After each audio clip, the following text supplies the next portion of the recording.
नमस्कार, welcome all. आज से हम सरश्री इनके द्वारा रचित स्वसंवाद का जादू इस बुक की समरी सुनने जा रहे हैं। भाग 1। वही सुने जो सुनाया जाए, वही कहे जो कहना चाहिए। क्या हम कान से सुनते हैं? यह इस भाग का नाम है। शाम का समय था। सामने लोगों का एक ग्रुप बैठा था। उनमें से कई लोग ढेर सारे सवाल पूछ रहे थे। उनमें एक 24-25 साल का लड़का था जो बहुत देर तक शांत बैठा था।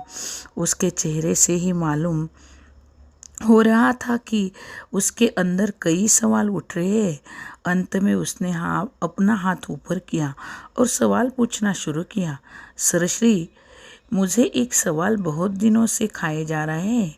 सभी लोगों ने उसकी तरफ देखना शुरू किया। बहुत बार ऐसा होता है कि मैं आपको सुनता हूँ और सुनते सुनते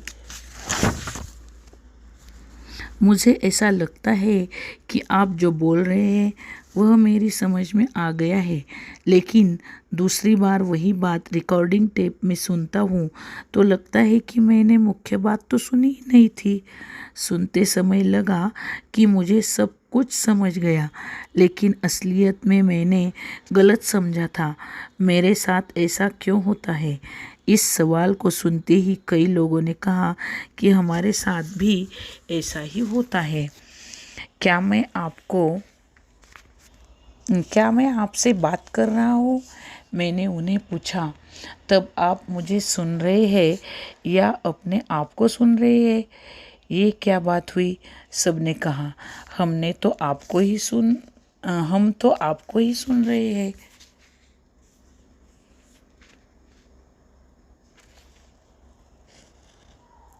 चलो हम एक छोटी सी टेस्ट लेते हैं। मेरे ऐसा कहते ही सभी संभल कर बैठ गए। हॉल में एकदम शांति छा गई। आपको सिर्फ सुनना है। और यह कहकर उन्हें एक कहानी सुनाई गई। वह कहानी दिलचस्प थी। उन्हें यह कहानी इस तरह बताई गई। एक शहर की बात है। उस शहर में 10, 12, 15, 18 मंजिल की इमारतें थी। लोग हर दिन अपने पेट के लिए भागदौड़ करते थे। अब शहर है तो उसमें कुछ अच्छे भी लोग रहते हैं और कुछ बुरे भी लोग रहते हैं। उस शहर में दो ऐसी इमारतें आमने सामने थी, जिसमें एक इमारत 10 मंजिल की थी और दूसरी इमारत 12 मंजिल की थी। जो 12 मंजिल की इमारत थी उसमें ऐसे नकारात्मक लोग भी रहते थे जो चोर, लफंगे, शराबी थे। जो 10 मंजिल की इमारत थी उसमें अच्छे काम करने वाले, सकारात्मक सोच रखने वाले, किसी न किसी को मदद करने के लिए तैयार रहने वाले लोग रहते थे। एक दिन दोनों इमारतों में आग लग गई। लोग बचाओ बचाओ करके भाग रहे थे। हर जगह हल्ला गुल्ला मच गया। हर जगह जोर से शोर मच रहा था। जल्दी किसी को आग बुझाने के लिए बुलाओ। इस शोर में किसी ने चिल्लाते हुए कहा, अरे 10 मंजिल की इमारत में 50 लोग अटके हैं। 12 मंजिल की इमारत में 500 लोग हैं। एक ने कहा। उनमें से किसी ने एम्बुलेंस को फ़ोन किया। गाड़ी जोर से भागते भागते आई। जल्दी जल्दी आग बुझाओ, किसी ने कहा। पहले 10 मंजिल की आग बुझानी चाहिए, किसी ने चिल्लाते हुए कहा। तो किसी ने कहा पहले 12 मंजिल की। अब आपके लिए यह सवाल है कि कौन सी इमारत की आग पहले बुझानी ज़रूरी है। इस सवाल को सुनकर हर एक के चेहरे पर अलग अलग भाव तैयार हुए। किसी के चेहरे पर परेशानी थी, कहीं पर आश्चर्य था तो कहीं पर कुछ और। अगर दोनों में से एक ही इमारत की आग बुझानी आसान है तो पहले कौन सी इमारत की आग बुझानी सही रहेगी, 10वां मंजिल की या 12वीं मंजिल की? कई सारे सवाल सामने आने लगे, जवाब भी आने लगे। देखो, उनमें से एक ने कहा, 500 लोग 12वीं मंजिल की इमारत में है तो वहाँ की आग पहले बुझानी चाहिए क्योंकि वहाँ ज़्यादा लोग हैं। 10वीं मंजिल की इमारत में तो सिर्फ 85 लोग हैं। 10वीं मंजिल की इमारत में सभी अच्छे लोग हैं, सकारात्मक काम करने वाले लोग हैं, लगभग जिनकी उम्र 50 साल होगी। ऐसे इंसान ने अपने सिर पर हाथ घुमाते हुए कहा, हाँ, इन लोगों को बचाना ज़्यादा आवश्यक है।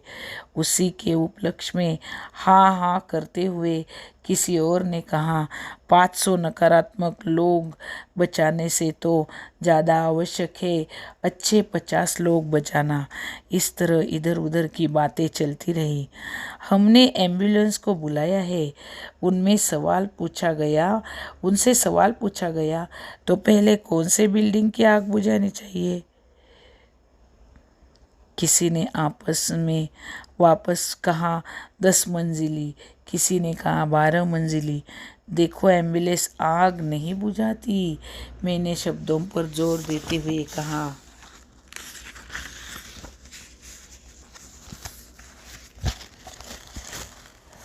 और एक सन्नाटा सा छा गया। फिर लोगों ने तालियां बजानी शुरू कर दी, हंसना भी शुरू कर दिया। कहानी में यह कहा गया था कि एम्बुलेंस को बुलाया गया, फायर ब्रिगेड को नहीं। जैसे ही मैंने यह फिर से समझाया, सब ने फिर से ज़ोर से हंसना शुरू कर दिया। इसका अर्थ क्या है? मैंने हंसते हंसते कहा। एम्बुलेंस शब्द सुनने के बाद भी हमने उसका वह अर्थ नहीं लिया जो है। सभी की आंखों में अब अलग तरह की चमक दिखाई दे रही थी। हम कैसे सुनते हैं? हम सुनते हैं अपने स्वसंवाद से, अपने खुद से सेल्फ टॉक से, हमारी याददाश्त में जो पहले से बैठा हुआ है उससे। हम मान लेते हैं कि ऐसा ही कहा होगा और हम वही मानकर आगे अपनी बात शुरू कर देते हैं। वाद विवाद में समय नष्ट कर देते हैं या विषय की गहराई खो देते हैं। हम जो सुनना चाहते हैं वही सुनते हैं और जो बोलना चाहते हैं वही बोलने के लिए मौका तलाशते रहते हैं। ये बातें सुनकर सभी वह सोचने पर मजबूर हो गए कि हम वही सुनते हैं जो हम सुनना चाहते हैं। हम बात कहने के लिए तर्कसंगत कारण ढूंढते रहते हैं ताकि वार्तालाप के दौरान हम अपनी बात कह पाएं। हमें जो कहना अच्छा लगता है हम वही कहने का बहाना ढूंढते हैं। हम सबके पीछे एक बहुत बड़ा कारण है, हम मन का संवाद यानी स्वसंवाद। ये संवाद कैसे काम करते हैं